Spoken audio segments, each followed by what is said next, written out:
총선이 끝나고 첫 최고위 회의인 것 같습니다. 정부는 특정 숫자에 대한 집착을 버리고 대화에 나서야 합니다. 의료계 역시 즉각 현장에 복귀해야 합니다.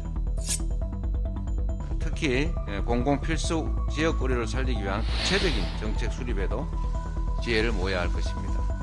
가급적 이런 얘기는 안 했으면 했는데 말씀드리지 않을 수가 없는 것 같습니다.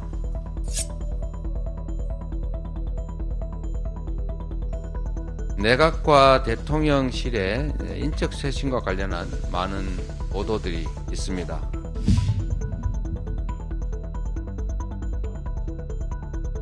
총선이 끝나고 첫 최고위 회의인 것 같습니다. 정치의 본령은 뭐라 해도 역시 민생 문제라고 생각됩니다. 악화일로인 민생 경제에 여야가 힘을 모아야 되겠습니다. 민생 경제를 둘러싼 환경이 갈수록 악화일로입니다. 고물가, 고금리, 고환율, 이 삼중고로 국민의 고통이 극심한 상태에서 지금 이스라엘, 이란 갈등 고조라는 새 복병까지 지금 등장했습니다. 벌써부터 시장 상황이 예사롭지 않습니다. 가뜩이나 심각한 유가 그리고 환율 불안이 지금보다 더 악화될 가능성이 높습니다. 그럴 경우에 경제가 더욱 험난한 수렁으로 빠지게 될 것입니다. 일각에서는 70년대 5.1 쇼크에 버금가는 스태그플레이션 우려가 제기되기도 합니다. 초유의 민생 경제 위기 돌파를 위한 국가 차원의 대책이 꼭 필요합니다. 거듭 말씀드리지만 민생 살리기에 정치가 제 역할을 하라 하는 것이 이번 총선 민의입니다. 우리 민주당은 이런 절박한 국민의 뜻을 받들겠습니다. 정쟁이 아닌 민생에 집중해야 합니다. 대통령과 정부, 여당 역시 오로지 민생에만 국정 동력을 집중해야 할 것입니다. 4월 10일 이전의 국정과 그 이후의 국정은 완전히 달라져야 할 것입니다. 의정 갈등이 전혀 해결 기미가 없습니다. 국민들의 고통이 너무 큽니다. 의정 갈등 사태가 50일을 훌쩍 넘었습니다.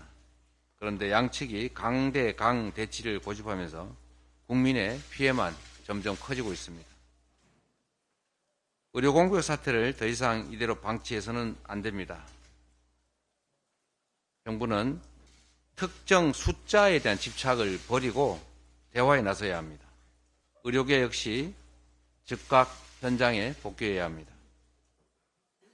특히 공공필수 지역 의료를 살리기 위한 구체적인 정책 수립에도 지혜를 모아야 할 것입니다.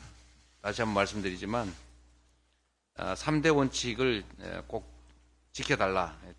정부는 대화를, 의료계는 복귀를, 그리고 전체적으로 실효적 대책을 가지고 논의해야 된다라는 말씀을 드립니다. 사태의 원만하고 종합적인 해결을 위해서는 사회적 중지를 모을 필요가 있습니다.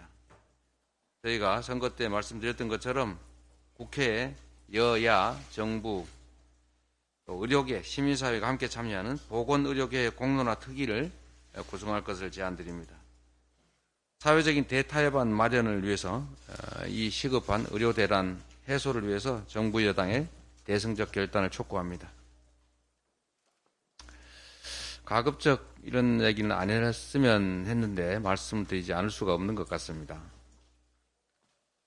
내각과 대통령실의 인적 쇄신과 관련한 많은 보도들이 있습니다. 잘해 주셨으면 좋겠습니다.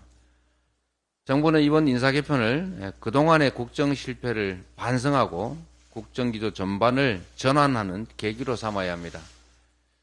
대통령께서 그렇게 하시겠다고 말씀하셨던 것 같은데 그 말이 아니라 실제로 민의를 존중해서 그렇게 해주시기를 당부드립니다.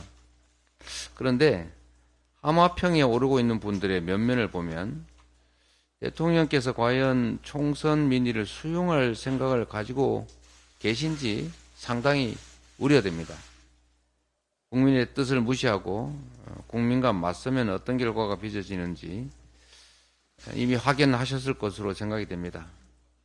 간곡하게 당부드리건대 주권자인 국민들이 납득할 수 있는 합리적이고 실효적인 쇄신책을 마련하시기를 당부드립니다. 이상입니다.